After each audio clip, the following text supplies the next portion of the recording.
everybody. Good evening, good morning, good afternoon. Welcome to the traditional annual session of IGSA. And thank you all for attendance and for continuing support of our organization. And special thanks goes obviously to our platinum members, Aristocrat, IGT, Playtech, Novomatic, and Scientific Games, and to our gold members, Atlantic Lottery, Access, and Oregon Lottery. I'd like to thank all our members and all people who support our organization in the continuous work to benefit our gaming industry. This year, recently, we've seen 3 new members. I'm going to mention them. This is Idemia, Jackpot Digital, and Game Radar. Thank you for joining us. And I would like to also thank our board of directors members and for continuous work and sacrificing your time to support our organization. In order to let you know what IGSA was working on, we will have a few short presentations related to topics which you can see on the screen. And I will now pass on the microphone to Mr. Paul Burns, our treasurer, to start with a financial summary. So I'm just going to focus our attention firstly on our middle column, which is this year's projected financial results. We're projecting finishing our year-end revenue at 1.24 million. Down from last year, but obviously in COVID times, that was expected and budgeted. Our expenses are going to come in just under a billion at 0.98 million, which leaves us a reserve of 343,000, which, if you look at from where we had started last year and reserved, we were in much better financial situation. We were able to keep our revenue fairly consistent throughout the year, and with the excellent fiscal stewardship of Peter and Mark, we kept expenses in line, if not slightly below where we had projected.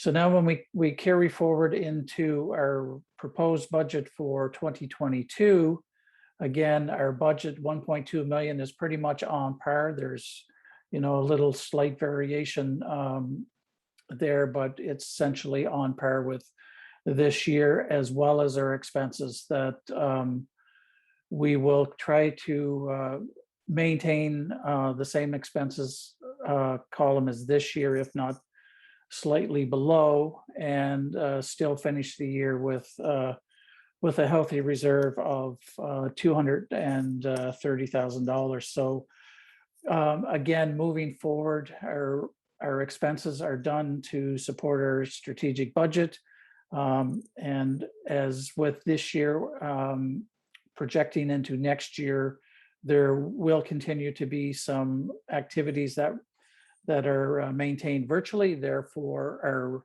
our travel expense budget is down slightly, as well as some human resources savings into next year, which enables us to maintain our expenses at around 0.97 million. Hello, everybody. I would like to extend my welcome along with Peter and Romans. And I'm going to walk you through some of the highlights and accomplishments of our association in 2021. So let's start with standards access. This has been something that we have been discussing for quite a while, trying to make sure that our standards are accessible to the widest audience possible. And one of the things that we've done in 2021 is to now, through a process of licensing our standards, truly have made access to IGSA's IP or our standards open to everybody. Obviously, members continue to enjoy use of the standards depending on the membership level. But now, even if you're not a member of IGSA, through licensing, you can get access to our standards. That is a pretty exciting thing that we were able to achieve working with the board to create a program that is equitable and again, really allows our standards to be available to all. The other thing that we did was we removed the online gaming committee membership level. And we did this because we believed that it would make it simpler for all of our members to participate in the development of online standards. We will still have an online gaming committee, and that online gaming committee will continue to be dedicated under the stewardship currently of Martin Padak from Playtech to work on developing new standards for online gaming, to continue to move forward standards like the third-party interface, and to bring to market standards like the regulatory reporting interface. The online gaming committee will continue to be an incubator for new standards for online. And once those standards have matured to the point where they are ready to be within a committee, those standards would move off into their own committees, much like we do with land-based, where we have committees for things like the game to standard and system to system standards. The other thing that we've done, speaking of standards, is through our participation with the European Committee for Standardization, IGSA led the effort to create the online gambling reporting standard, which now has been approved as a pan-European standard. That was an exciting piece of work. It was a 2-year effort, and it really involved a lot of work from regulatory authorities in Europe, as well as suppliers and operators and other interested parties. And I was happy to have worked alongside people like Martin Padak and Ethan Tower in developing that standard. One of the key tenets for 2021, key objectives from a strategic perspective, really was to continue to grow our relationships with regulatory bodies.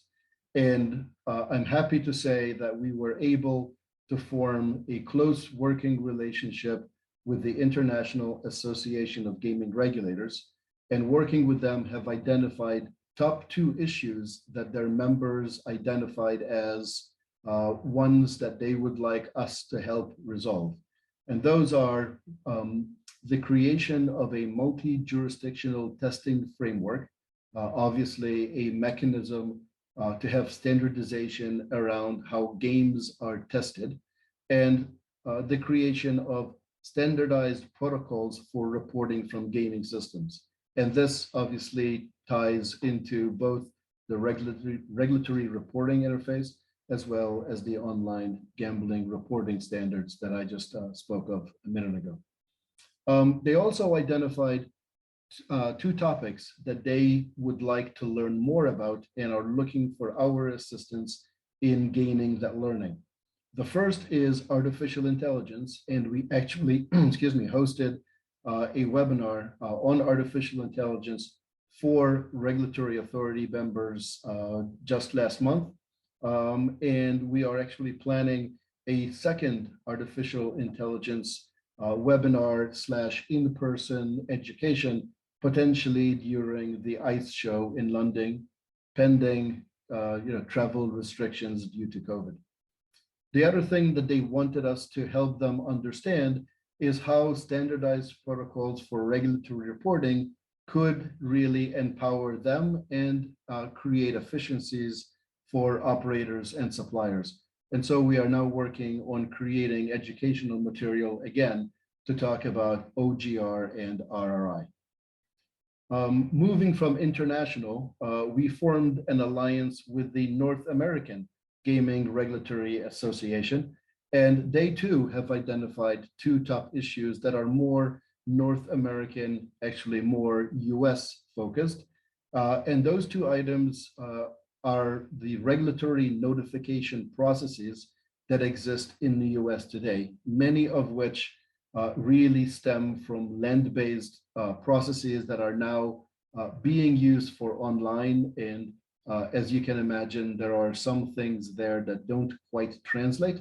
So we're working with them to understand how we can use IGSA standards, for example, the certification database interface as one piece of technology that could be leveraged to perhaps create more efficiencies around regulatory notification.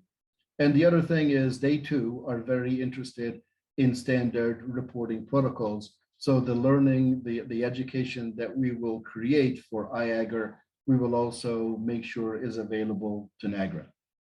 From an education perspective, we continued on the success that we had in 2020 in creating YouTube videos and webinars. First thing that we did was we released an animated third-party game interface video that you will find on our webpage. It's animated to make it easier to understand, less intimidating, and somewhat fun. And we've received actually quite good feedback on that video. We have hosted a regulatory education webinar on artificial intelligence, as I just mentioned. We've released 14 new educational videos on our YouTube channel. And most recently, we hosted a webinar on cybersecurity and specifically how we can de-risk the gaming industry with a company named MaxSure. This was part one, and we will be scheduling part two early in 2022.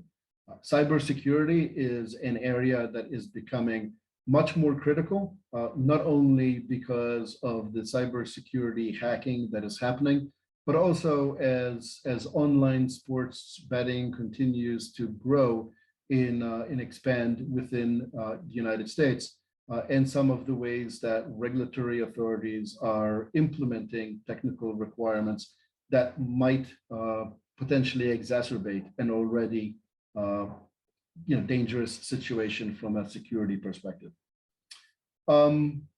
We always look to provide industry feedback and to help guide both regulatory authorities and legislators whenever possible. And in 2021, we responded to an Ontario request for comments on their iGaming framework, as well as comments to the Japan Casino Regulatory Committee and their first draft of technical regulations. Thank you, Mark, for this detailed overview of what we have been working on in 2021. Mark, may I ask you to please keep your microphone unmuted so you can always participate in the conversation as we go through the next couple of slides and also when there's questions coming up.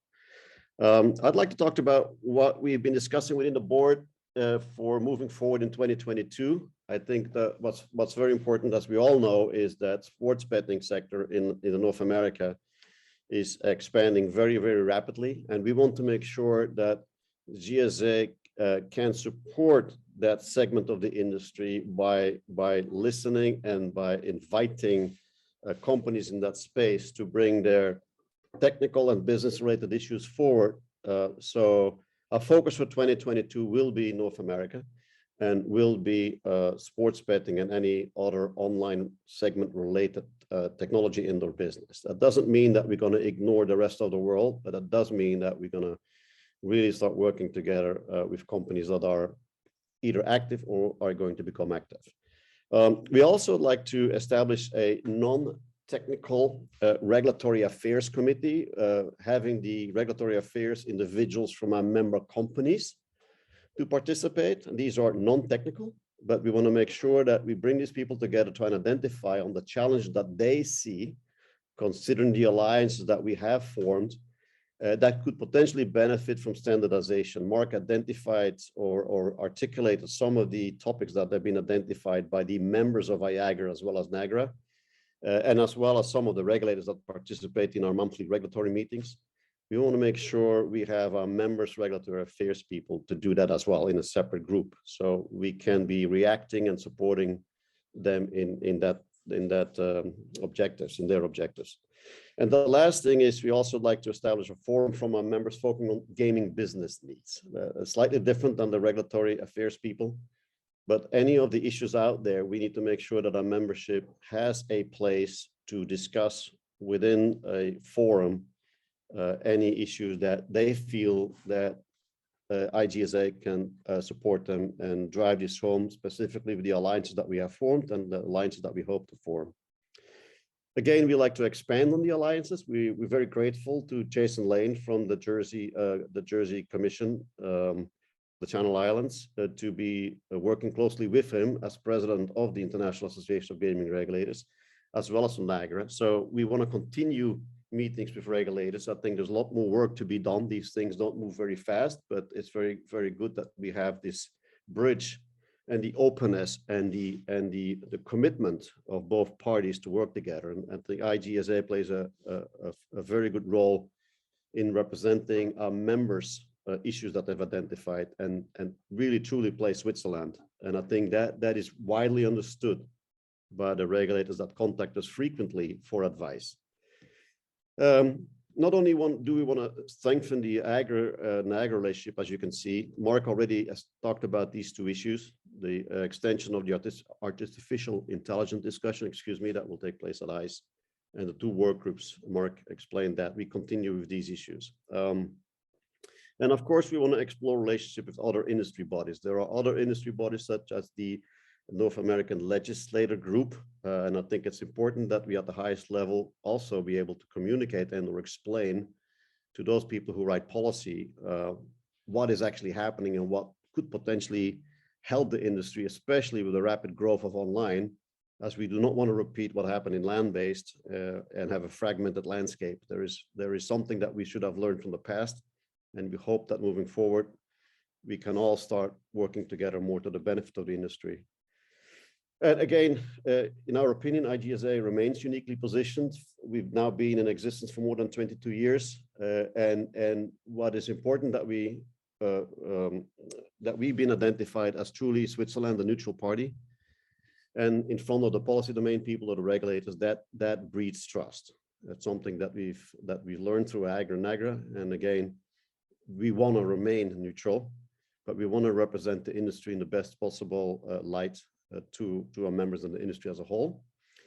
And again, we talked about the IP and the standards and technologies. It's taken us a long time, but I think the collaboration with the board and the brainstorming we did over all these years paid off by putting a very unique licensing program in place that essentially provides access to anybody, member or non-member, to our intellectual property, as Mark said, in an equitable way. And with that being said, I'd like to hand it over to any one of our members that's listening or anybody on the call who has some questions. Mark and I are here to answer any questions you might have. So I'd like to open it up to the floor.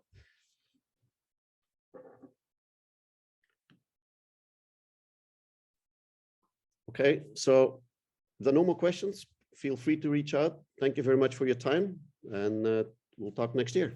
Thank you.